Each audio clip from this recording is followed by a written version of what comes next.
Nenek Rusti mengaku kalau dia sedari awal sudah sangat tidak suka dengan pernikahan antara Hendy dengan Maria. Nenek Rusti mengatakan secara pribadi tidak suka dengan Maria. Makanya setelah Hendy bercerai, Nenek Rusti yang dendam kepada Maria itu melampiaskan semua ketidaksukaannya kepada anak-anak Hendy. Halo Sobat Pena, apa kabar hari ini? Assalamualaikum warahmatullahi wabarakatuh. Hari ini kita akan kembali membahas kejadian-kejadian mengerikan, kisah nyata yang terjadi di muka bumi ini. Kisah kali ini datang dari kota Malang, mengisahkan tentang seorang cucu yang dengan tega menghabisi nyawa neneknya sendiri lantaran dia merasa sakit hati dengan ucapan yang dilontarkan oleh neneknya tersebut. Sakit hati seperti apa ya sobat yang membuat si cucunya ini tega menghabisi nyawa sang nenek? Mengapa dia begitu murka? Apa yang sebenarnya terjadi? Sekarang kita bahas secara lengkap sebuah kisah yang tragis ini langsung saja di Kata Pena.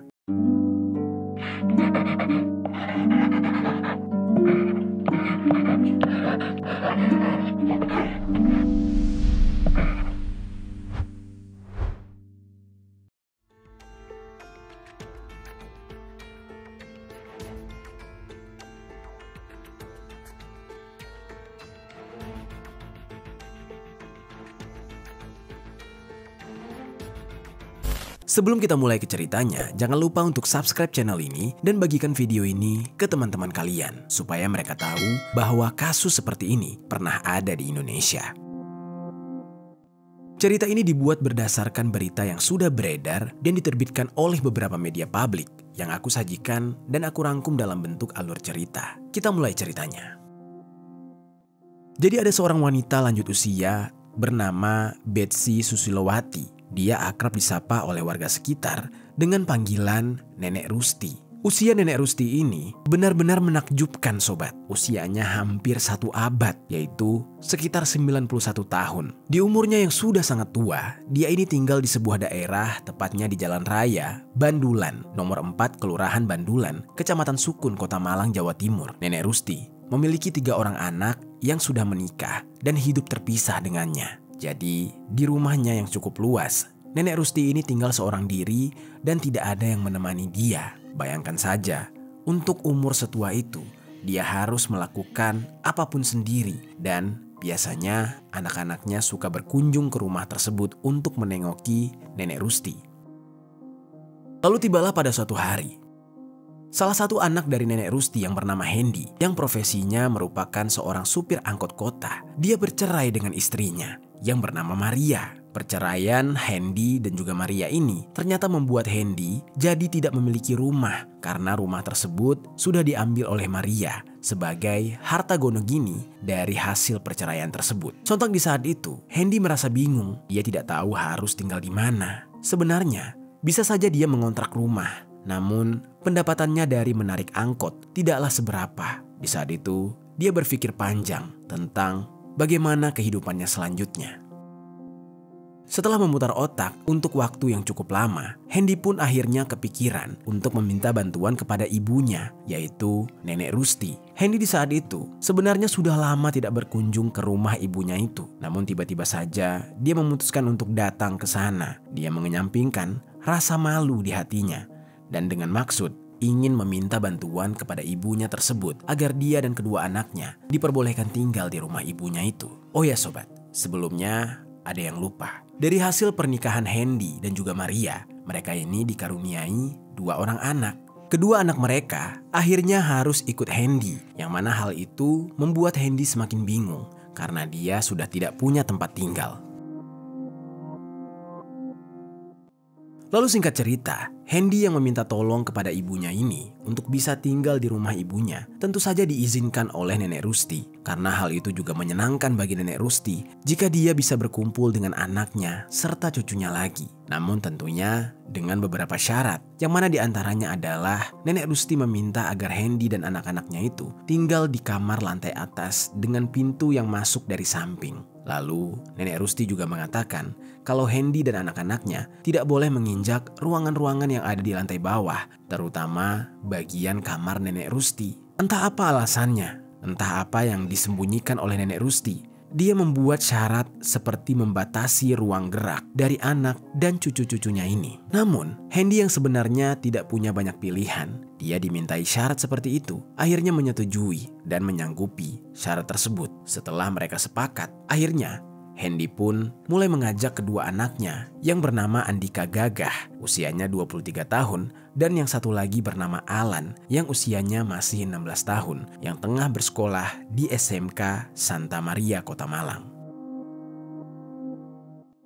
Sejak saat itu, rumah Nenek Rusti akhirnya dihuni oleh 4 orang. Sejak Hendy dan anak-anaknya tinggal di rumah tersebut, Nenek Rusti ternyata justru tidak bersikap menyenangkan selayaknya kebanyakan para nenek di luar sana yang memperlakukan cucunya dengan penuh kasih sayang. Ternyata Nenek Rusti ini mempunyai watak yang cukup keras, walaupun sebenarnya dia senang dengan kehadiran cucu dan anaknya tersebut. Yang mana ketika cucunya ini salah, dia tidak segan-segan untuk memarahi cucu-cucunya tersebut dengan kata-kata kasar, apalagi kepada cucunya yang kedua yang bernama Alan. Entah mengapa Nenek Rusti ini tampak seperti sangat tidak senang dengan Alan. Ada saja hal yang menjadi trigger untuk dia memarahi Alan. Mungkin umur Alan yang masih muda, bisa saja Nenek Rusti menganggap kalau Alan ini nakal. Namun sobat, tetap tidak diketahui ya, entah apa sebenarnya kesalahan yang dilakukan oleh Alan di masa lalu. Yang jelas, dibandingkan kepada Andika, Nenek Rusti lebih sering memarahi Alan. Padahal, menurut informasi dari orang-orang sekitar, terutama teman-temannya Alan ini ternyata disukai oleh banyak teman-temannya, bahkan oleh gurunya. Di sekolahnya juga, Alan dikenal sebagai sosok anak yang sangat berprestasi. Alan gemar bermain bulu tangkis, dan kegemarannya itu membuat dia berprestasi di dalam bidang olahraga. Dia bahkan sampai berhasil menjadi atlet kebanggaan di sekolahnya. Namun prestasi yang didapatkan oleh Alan dan dia tampilkan kepada keluarganya lantas tidak membuat neneknya bangga. Ya, mungkin kakaknya dan ayahnya cukup bangga dengan Alan, namun tidak dengan Nenek Rusti. Dia malah sangat tidak senang kalau Alan itu main bulu tangkis. Entah ada dendam apa yang disimpan di dalam hati oleh Nenek Rusti ini. Sampai-sampai Nenek Rusti mengatakan kalau dia benar-benar tidak suka Alan ada di rumahnya. Dia berkata kalau Alan ini adalah cucu yang sebenarnya tidak dia inginkan. Dan saking tidak sukanya dia kepada Alan, Nenek Rusti sampai-sampai membuang baju seragam Alan sehingga cucunya itu tidak bisa pergi bersekolah. Kelakuan Nenek Rusti ini sebenarnya sudah sangat keterlaluan. Namun di saat itu, Alan tidak merespon dengan serius. Padahal dia tetap berusaha untuk menjadi cucu yang baik dan menganggap apa yang dilakukan oleh neneknya ini kemungkinan akibat dari umur yang sudah tua. Padahal ya sobat, Alan ini bisa dikatakan adalah anak yang sangat baik, bahkan lebih baik dari kakaknya. Dia juga cukup patuh kepada ayah dan neneknya itu. Namun apa boleh buat, namanya juga benci. Mau sebanyak apapun kebaikan yang dilakukan dan ditampilkan oleh Alan, tidak akan pernah dilihat oleh sang nenek.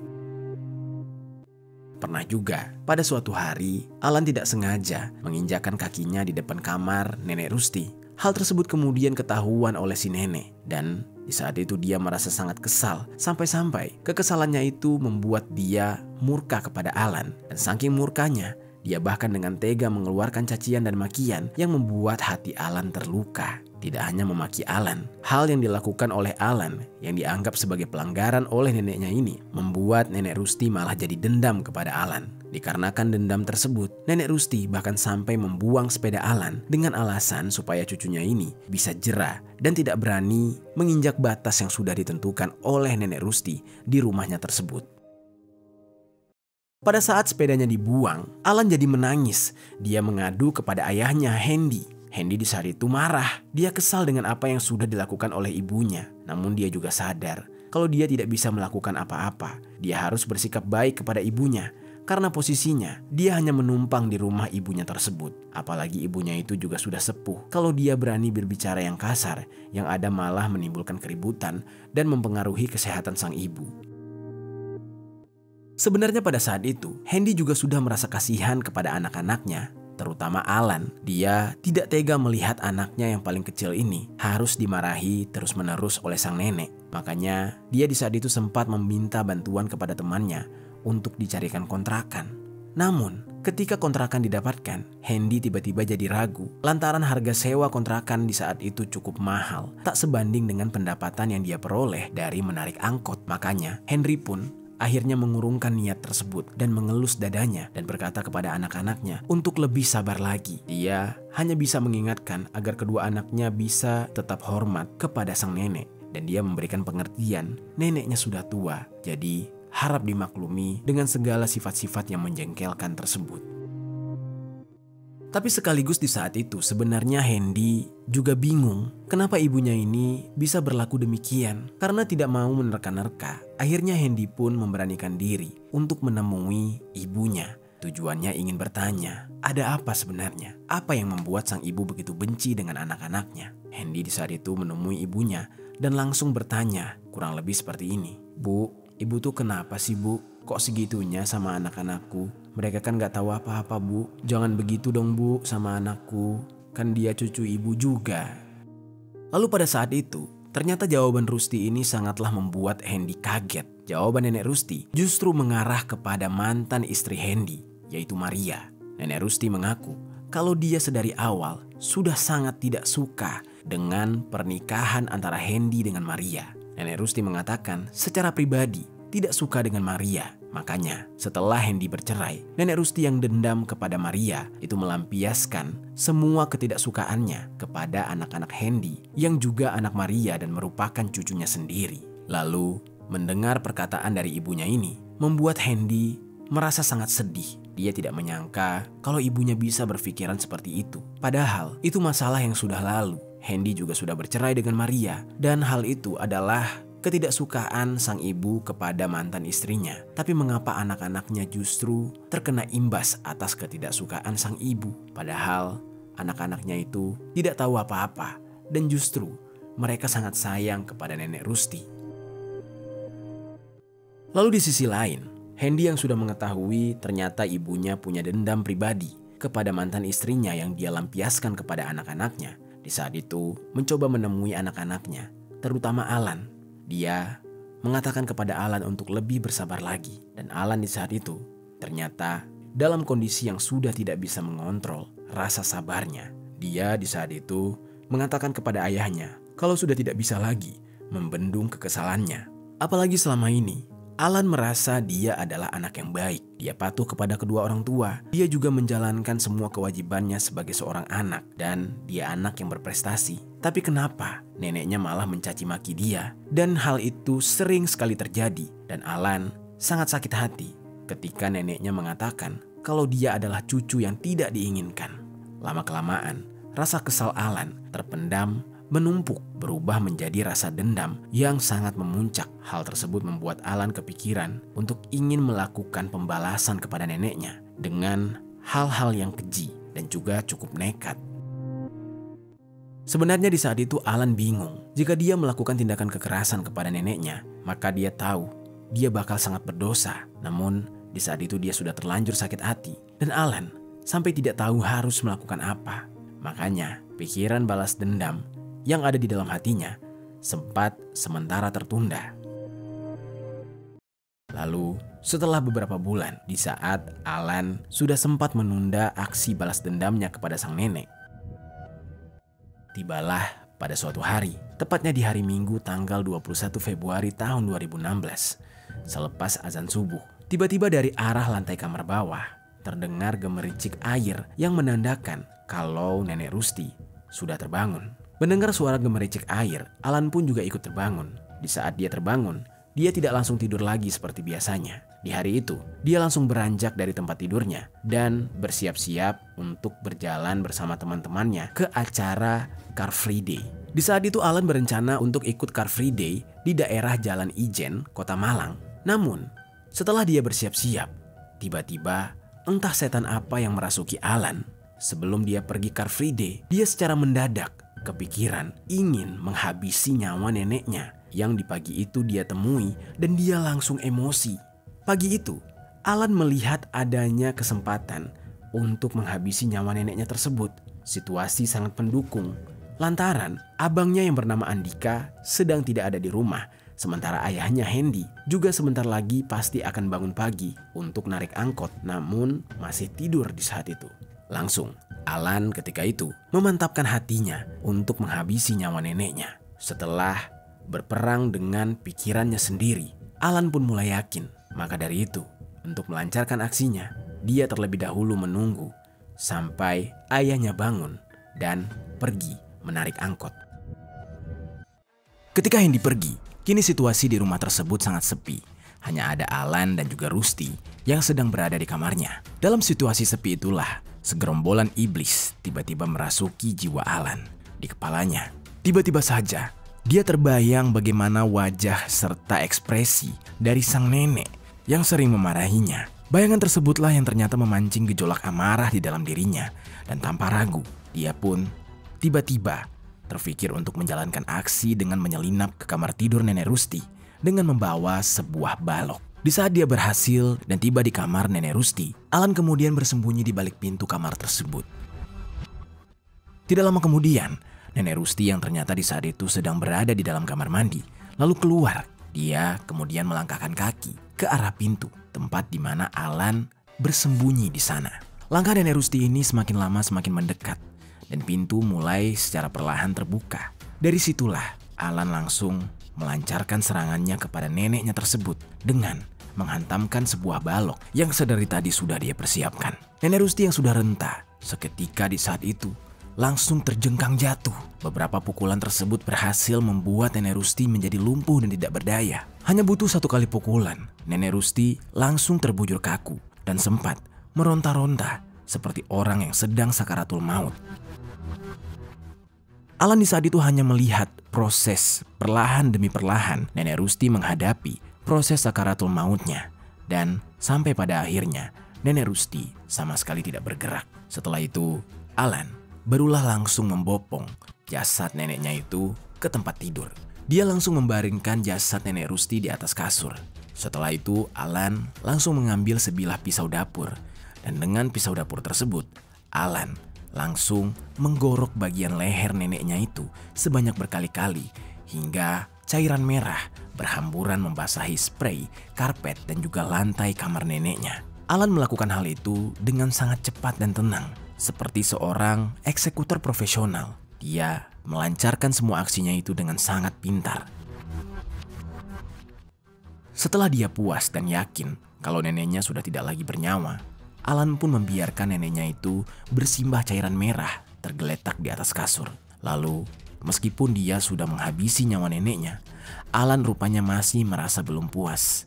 Karena itu, Alan pun kemudian mengambil beberapa perhiasan milik neneknya untuk selanjutnya dia jual. Setelah mengambil beberapa barang berharga milik neneknya tersebut, Alan pun kemudian membersihkan diri dan langsung pergi bertemu dengan teman-temannya untuk jalan-jalan di Car Free Day. Bisa kita bayangkan ya sobat, bagaimana kejamnya Alan. Dia sama sekali tidak merasa bersalah. Dan sepertinya hal ini memang sudah menjadi rencananya. Dan dia memang sudah menargetkan sejak lama ingin mengambil harta benda neneknya. Hanya saja dia menggunakan alibi kalau dia sakit hati kepada neneknya. Lalu, beberapa saat dia berada di Car Free Day. Dan setelah puas bermain dengan teman-temannya, Alan di saat itu tidak mau pulang ke rumah. Dia lantas mengajak salah satu teman wanitanya untuk berjalan-jalan di sebuah mall. Dia minta ditemani untuk menjual emas. Teman wanitanya tersebut ternyata tidak banyak bertanya soal emas yang dimaksud. Dan emas itu pun berhasil dijual seharga Rp850.000. Dan uangnya kemudian mereka gunakan untuk membeli makanan-makanan enak. Serta digunakan oleh Alan untuk membayar beberapa hutangnya dan juga bahkan sampai bersedekah. Di samping itu, sekitar sehabis asar, ternyata Hendy yang baru saja pulang ke rumah tiba-tiba saja merasa heran karena dia melihat banyaknya ceceran cairan merah di lantai rumah. Meski merasa heran dan bingung, tapi Hendy di saat itu tidak banyak berpikir aneh karena dia sangat capek sehabis pulang kerja. Karena itu, dia langsung saja membersihkan ceceran cairan merah tersebut di lantai itu dengan kain pel. Hingga beberapa waktu kemudian, dia barulah merasa heran karena dia sama sekali tidak melihat keberadaan ibunya yang keluar dari dalam kamar. Namun di saat itu dia tidak langsung memeriksa kamar sang ibu karena dia takut ibunya bakal marah. Jadi di saat itu dia hanya menunggu saja. Tidak lama kemudian, hari pun mulai gelap. Di saat itu Alan, anaknya Hendy, itu pulang. Hendy di saat itu sempat bertemu Alan lalu bertanya kepada Alan tentang di mana neneknya berada. Di saat itu Alan ternyata panik. Dia merasa takut dan tiba-tiba gemetar. Tapi karena memang dasarnya dia adalah anak yang pintar, dia berhasil meyakinkan ayahnya menyembunyikan segala fakta dan dia berkata kalau dia tidak tahu apa-apa soal sang nenek. Alan mengatakan kalau dia baru saja pulang dan bagaimana dia bisa tahu di mana sang nenek berada. Di saat itu, Hendy tetap tidak berani untuk memastikan ibunya berada di dalam kamar karena dia masih takut Nenek Rusti bakal marah. Dan seperti yang kita tahu, Nenek Rusti sedari awal sudah membuat peraturan kalau Hendy dan anak-anaknya dilarang keras masuk ke dalam kamar tersebut dan menginjak lantai di depan kamar tersebut. Makanya Hendy hanya menunggu saja dengan sabar sampai ibunya itu keluar.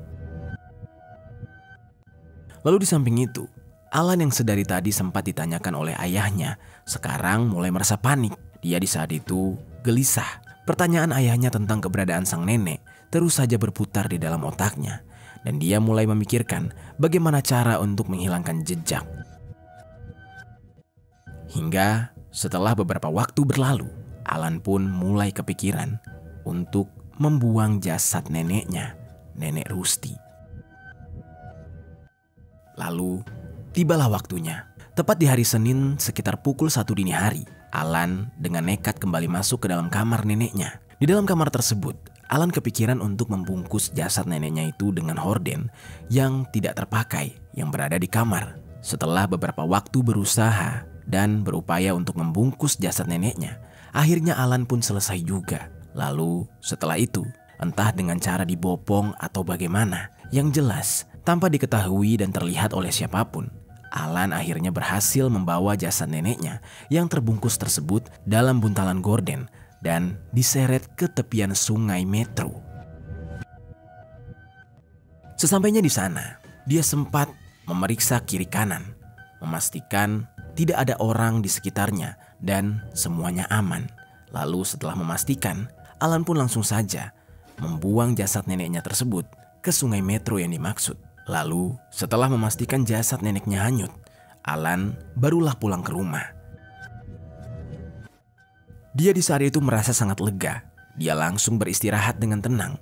Dan bahkan di hari Senin itu, paginya, dia masih dengan santai berangkat ke sekolah. Dia berangkat ke sekolah dengan penuh semangat karena hari itu dia akan melakukan pertandingan bulu tangkis. Lalu di samping itu sobat, di waktu yang sama, seorang warga yang tinggal di sekitaran sungai yang biasanya melakukan aktivitas di sekitar sungai tersebut tiba-tiba dikagetkan dengan penemuan jasad manusia. Dari kejauhan, dia melihat adanya buntalan gorden yang diikat namun menyerupai pocong. Merasa ada yang janggal, warga tersebut segera mendekati buntalan yang tersangkut pada ranting pohon dekat tumpukan sampah itu dan terlihat sangat mencurigakan. Lalu, pada saat dia mendekat, dia merasa kaget sekali karena benar apa yang dia pikirkan. Sesuatu yang dia anggap merupakan jasad manusia yang terbungkus dengan gorden, ternyata di dalamnya benar-benar jasad manusia. Lalu warga tersebut berteriak histeris. Dia mencari pertolongan dan beberapa warga yang lain yang ada di sekitar pun akhirnya heboh dan berkumpul di sana. Tidak lama kemudian, ada beberapa warga yang berinisiatif melaporkan penemuan ini ke pihak kepolisian. Pihak polisi yang sudah mendapatkan laporan langsung datang ke lokasi. Dan saat itu, tidak ada satupun yang berani membuka horden tersebut, kecuali pihak kepolisian yang pada saat membuka horden, mereka semua kaget. Ternyata jasad yang ada di dalam horden itu masih sangat baru, masih utuh, dan merupakan seorang wanita yang sudah sangat tua. Beberapa warga yang ada di sana ternyata mengenali jasad itu sebagai jasad Nenek Rusti. Karena itulah, ada sebagian polisi yang akhirnya mengevakuasi jasad Nenek Rusti ini untuk dibawa ke rumah sakit Dr. Saiful Anwar untuk dilakukan otopsi. Sementara beberapa anggota kepolisian lainnya pergi ke kediaman Rusti.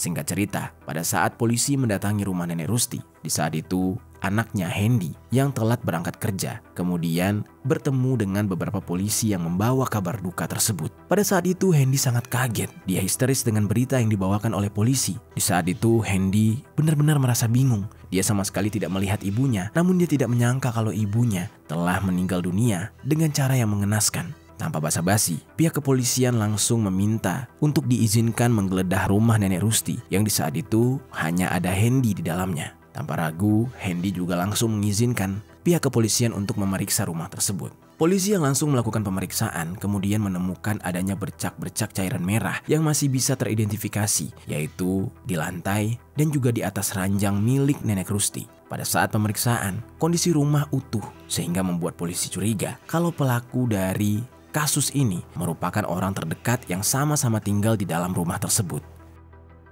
Oleh karena itu, sebelum menginterogasi lebih jauh, pihak kepolisian terlebih dahulu menginterogasi orang-orang terdekat, yaitu anaknya yang bernama Hendy dan juga cucunya yang bernama Andika. Dari keterangan Hendy serta Andika, mereka berdua lolos dari kecurigaan polisi karena memang setiap pertanyaan yang diajukan oleh polisi, mereka bisa menjawab semuanya dan tidak ada indikasi kalau mereka adalah pelakunya. Sampai Andika di saat itu mengatakan kalau ada satu lagi anggota keluarga mereka yang belum diinterogasi, yaitu adiknya, Alan. Mendengar pernyataan Andika, pihak kepolisian langsung saja menanyakan di mana Alan berada. Di saat itu, ternyata Alan sedang berada di sekolah.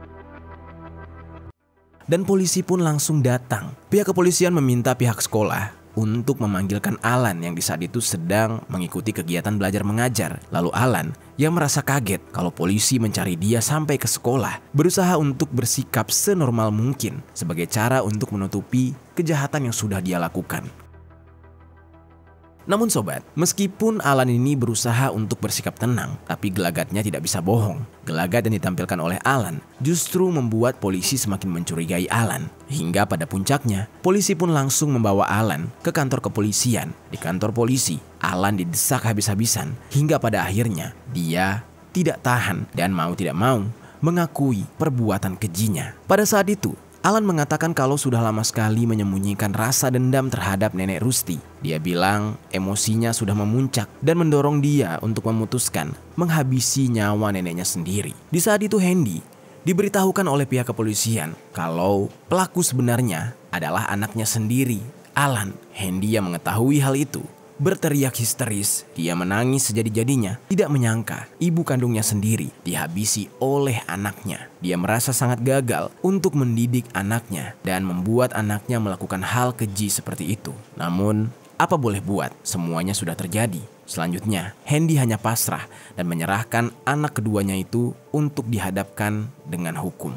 Dan atas kejadian itu, polisi pun akhirnya menjerat Alan dengan pasal 338 KUHP tentang penghilangan nyawa dan pasal 351 KUHP tentang penganiayaan dengan ancaman hukuman di atas 15 tahun penjara. Lalu sementara itu, setelah selesai diautopsi, pihak kepolisian pun memulangkan jenazah Rusti. Pihak keluarga di saat itu kemudian langsung menguburkan jenazah Nenek Rusti ini dengan layak di tempat pemakaman umum yang tidak jauh dari rumah mereka. Itu dia sobat, kisah tentang Nenek Rusti yang dihabisi nyawanya oleh cucu kandungnya sendiri karena cucunya itu merasa sakit hati dengan kalimat-kalimat sang nenek yang mengatakan kalau kelahirannya itu tidak diharapkan. Apa pelajaran yang bisa kita ambil dari kisah ini?